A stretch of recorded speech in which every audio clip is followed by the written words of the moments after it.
Desde Sócrates, que nas praças públicas ensinava o formoso ideal da fraternidade e da prática do bem, até a Revolução Francesa o tema vem à tona. A fraternidade é um conceito filosófico ligado às ideias de liberdade e igualdade, e com os quais forma o tripé que caracterizou também para os profanos grande parte do pensamento iluminista, mostrando um grande momento histórico da maçonaria, na transição da época medieval. Chamamos de iluminismo um movimento cultural que se desenvolveu nos séculos 17 e 18. Os filósofos e economistas que difundiam essas ideias julgavam-se propagadores da luz e do conhecimento, sendo, por isso, chamados de iluministas. O iluminismo trouxe consigo grandes avanços que, juntamente com a Revolução Industrial, abriram espaço para a profunda mudança política determinada pela Revolução Francesa. Tendo como precursor desse movimento René Descartes, 1596-1650, ele recomenda, para se chegar à verdade, valorização da razão, considerada o mais importante instrumento para se alcançar qualquer tipo de conhecimento. Valorização do questionamento, da investigação e da experiência como forma de conhecimento tanto da natureza quanto da sociedade. Crença nas leis naturais, normas da natureza que regem todas as transformações que ocorrem no comportamento humano, nas sociedades e na natureza. Crença nos direitos naturais, que todos os indivíduos possuem em relação à vida, à liberdade, à posse de bens materiais. Crítica a privilégios da nobreza e do clero.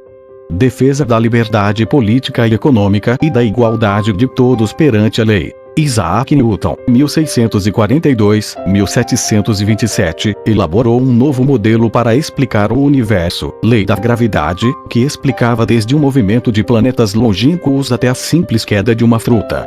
Tal invento possibilitou a Robert Hooke, 1635-1703, construir o primeiro microscópio, biologia. A ideia de fraternidade estabelece que o homem fez uma escolha pela vida em sociedade e para tal estabelece com seus semelhantes uma relação de igualdade, visto que em essência não há nada que hierarquicamente os diferencie. São como irmãos, fraternos.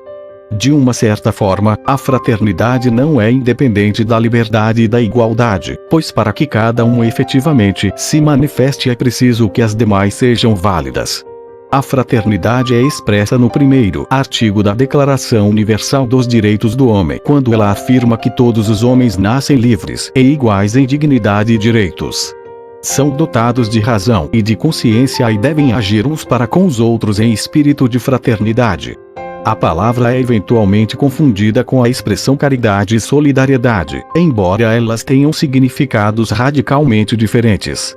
Enquanto a fraternidade expressa a dignidade de todos os homens, considerados iguais, e assegura-lhes plenos direitos, a ideia de caridade cria a desigualdade entre os homens, na medida em que faz crer que alguns deles possuem mais direitos e são superiores, e portanto são generosos, quando os compartilham com os demais. A verdadeira fraternidade pressupõe auxílios mútuos entre os membros da maçonaria, e se reconheçam e tratem-se como irmãos. Segundo o apóstolo Pedro, era o tipo de união que identifica os verdadeiros cristãos.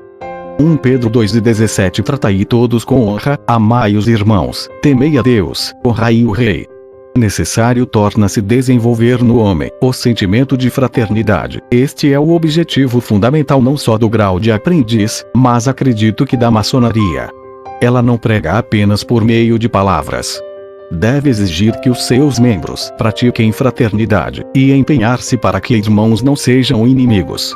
Se razões poderosas separam dois irmãos, outros devem intervir, empregando todos os esforços em busca da reconciliação. Na loja, o venerável orador deve dirigir um fraternal apelo a eles para que se abracem fraternalmente. Se realmente têm espírito maçônico, devem erguer-se diante de todos, para a alegria de todos trocar abraços fraternais e como irmãos, esclarecer todos os desentendimentos. Se há razões que impossibilitem a reconciliação, os dois não devem comparecer à mesma sessão. Os templos maçônicos não comportam homens inestimados. Em locais onde se luta pela fraternidade, não podem estar homens que se odeiam.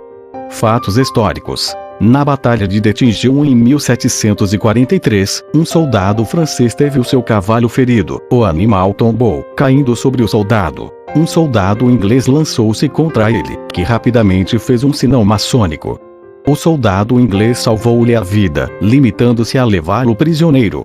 Na vida de Duque de Caxias, a maior figura militar da nossa história, grão-mestre da maçonaria brasileira, possui registros de inúmeros gestos de fraternidade para irmãos, que não relatarei todos devido ao tempo, mas em abril de 1821, após desbaratar forças rebeldes, libertou seu comandante, pois o mesmo era maçom.